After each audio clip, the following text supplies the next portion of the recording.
ادب د انسان ښایست دی. انسان په رنګ نه سړی کېږي، انسان هماغه دی چې خوی او خصلت د سړي یعنی آداب کې پکښې کي. ادب د الله په دربار کې هم ډېر لوی قدر لري. الهی اعطنی آداب که بی ادب محروم و گشت از فضل رب. بی ادب انسان د الله د فضل او د کرم او د رحم څخه بې برخه او بې نصیبه پاتې کېږي. د دې وجې د الله د نامه، د الله د قرآن، د الله د کور، د دین اسلام، د ادب د مور و پلار، د عام مسلمانانو د یو انسان قدر و احترام دا وپېژندئ، دا یې زده کړئ. مور و پلار باندې یوه خبره دا لازمه ده چې هغه خپل اولاد ته د ادب تعلیم ورکړي چې نی ور وښیي غاړې د انسان په بندي شي. کلکم راع و کلکم مسئول عن رعیه. نو بابا چې یو سړی په خپله په څه نه پوهېږي یا نه یې زده کوي یا سر په دې خبرو نه خلاصوي، نو هغه به خپل اولاد ته د څه تعلیم ورکړي. حکیم الامت رحمه الله یو ډېره نااشنا خبره په دې هکله رانقل کړې ده. وایي موسی علیه السلام د الله پاکه څه پوښتنه وکړه، تپوس یې ځینې وکړي چې ای زما ربه، ای زما باداره، ای زما خالقه، ما ته دې معجزې راکړلې، په څنګ کې مې را سره ورورم په پیغمبري باندې مبعوثه سو، موږ رالو 20 کاله غالبا یا له دې نه هم زیاته موده د یوه فرعون ته دعوت ورکړی دي، له 20 نه له 40 پورې 40 کاله 20 کاله زمانه. بالاخره په هغو کې هغه مقابله راغله چې د جادوګرۍ مقابله وله. مثال جادوګران فرعون را مخته کړل چې تاسو راسئ د موسی علیه السلام مقابله وکړئ. د فرعون سره د پوهې ایمان نه په نصیب کېږي. ښه پوهېدی چې د الله برحقه پیغمبر دی، ښه پوهېدی چې په بني اسرائیلو زه ظلم کوم، زه چې دا څه کوم دا بد دي، ښه پوهېدی چې زه الله نه یم، الله زما په څیر نسي کېدلی. د الوهیت د رب جلا خپل ځان له صفات یا هغه صفات مخلوق کې راتلل وګوره، دا خو امکان نه لري. مثال ښه په دې پوهېدی، بیا ایمان ولې نسو نصیب، او په آخر کې د عمر چې اوبو غرقاوی په بحر کلزوم کې غرق کېږي، نو وایي آمنا برب موسی و هارون، بیا 3 ځله د ایمان چغې وولري، الان وقد عصیت من قبل، اوس مخکې دې کومې کارنامې کولې. نو د ایمان د فرعون چې الله رب العزت ته خاص دي دل را لېږلی ولم، او عام نور چې کوم انسانان دي د ټولو لپاره د هغوی نسو ایمان نصیب. خو هغه جادوګران چې زما د مقابلې لپاره راغلل د یو څه واخله تر 80,000 پورې، د هغو ایمان نصیب سو. په دې کې وجه چې شته خو ده په دې مې سر نه خلاصېږي. د 80,000 ایمان توفیق ورکول کېږي، ایمان یې نصیب کېږي، خو فرعون ته نه نصیب کېږي. وی رب ذوالجلال ورته فرمایل چې ای زما پیغمبره، حضرت موسی علیه السلام ته الله پاک وایي ای موسی علیه السلام، په دې جادوګرانو کې چې ستا مقابلې له راغلل، یو 2 خبرې ما ته ډېرې خوښې سوې. د دې 2 خبرو د دې پزل دروازې پر دې را خلاصې کړلې. هغه یوه خبره دا وه، ستا یې ادب وکړي، ستا د ورور، ستاسو د دواړو، ستا زما د پیغمبر، زما د استازي، زما د نازولې ادب یې وکړي. ادب یې دا و په قرآن کې ذکر دی، اجازه یې ترې وغوښتله چې تاسو یې مخکې غورځوئ. هغه مثال لکړه د موسی علیه السلام، که موږ موسی علیه السلام ورته چې نه تاسو اول خپل هر څه وغورځوئ چې خلک یې وویني.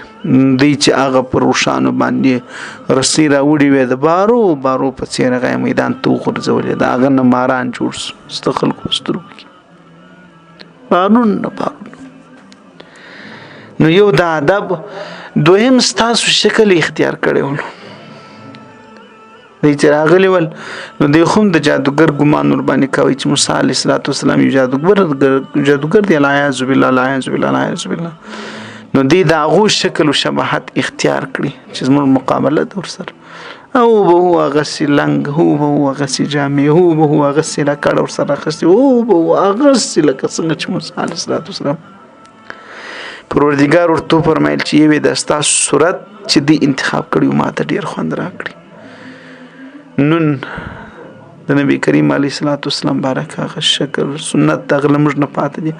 او دوم د ادب د ادب پر دی باندې د فضل دروازې را خلاص کړي. دغه 2 خبرې ما ته خوښې سوې چې 80,000 ته د ایمان توفیق ورکول سو، 80,000 ایمان نصیب سو، قبول کړي.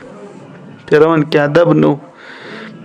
علما وایي دوه شی چې په انسان کې نه نو هغه شی ته نه نصیب کیږي، یو طلب، دویم ادب.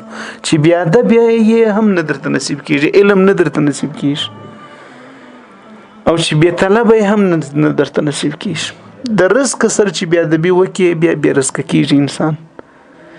چې د خپل اسباب ته پښتانه وایي بیا ادبي دي مافي خپل شي ته وایي در چشمه ګور، یعنی بیا ادبي یې مه کوه، قدر یې وکړه، عزت یې وکړه، احترام یې وکړه. د ادب فضیلت، ادب چې موږ ته احترام ورته وایو په اسلام کې ډېر لوړ مقام لري. دا د انسان د اخلاق سره تړلې خبرې دي. ادب معنا اخلاق هم دي، انسان ښه اخلاق ولري.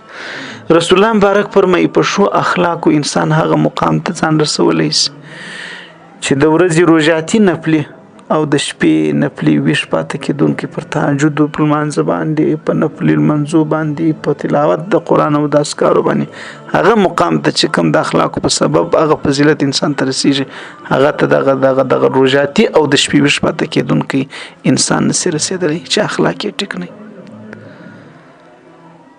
اخلاق د ایمان نشانه ده، ادب د ایمان نشانه ده. ادب یوازې دا نه چې الله جل جلاله او د الله رسول ته خوښ دي او الله پر راضي کیږي ثوابونه پر ورکوي، بلکې دا د خلکو لپاره هم ډېر یو لازمي شی دی. لکه څنګه چې موږ ته شکل الله د انسان نه کړی دی، باید زموږ خبرې، زموږ گفتار، زموږ ناسته پاسته، زموږ یو د بل قدر او احترام هم باید د انسانیت سره ورته، نه دا چې د حیوانانو په څیر لکه چنجي د ګور د سره خوري، نه داسې. دا د انسان شایست دی، دا د انسان ښکلا د ادب چې په کوم انسان کې. حضرت علی رضی الله تعالی عنه په مبارک فرمایي ادب د انسان شایست دی او بیا ادبي د انسان ذلت دی. په بیا ادبي باندې انسان ذلیل کیږي. ادب د کامیابی راز دی. رسول الله مبارک فرمایي هغه څوک چې ادب لري الله رب العزت ورته لوړ مقام او لوړ رتبه، لوړې درجه ورکوي. به وغواړه د خدا پاک څخه مقام، اول ادب اختیار کړه. نو د والدینو، د استادانو، د الله د دین، د الله د رسول صلی الله علیه وسلم د غرنګ د دې د ادب او احترام د دې لامل ګرځي، د دې ادب او احترام د دې لامل ګرځي چې الله دې جنت داخل کړي. د علم احترام علم زیاتوي، د رزق احترام او ادب رزق زیاتوي. ادب د تقوا او د پرهیزګارۍ نشانه هم ده. کله چې انسان د خدای د دین، د خدای د قرآن، د خدای د کور، د جماعت، د حرم شریف، د شاعر او ادب لري، نو دا د انسان د ایمان نشانه ده چې په دې سړي کې ایمان دی. الله رب العزت د ادب نیکمرغي موږ تاسو ټول ته نصیب کړي. دا نیک صفت دی الله پاک موږ تاسو ټول ته نصیب کړي. او د بیا ادبي د ذلت د بې برکتي او تباهي چې کومه لار ده الله دې موږ ټول دغه څه وساتي. خدای دې وکړي چې موږ خپل ماشومان تم قدم په قدم باندې هغه شي خبرې او شي طریقې د ادب روشي او د بیا ادبي سره وګرځو. کوم شي خبرې چې د ثواب سبب ګرځي، د الله د رضا سبب ګرځي، ښه صفات انسان د شایست سبب ګرځي. السلام علیکم.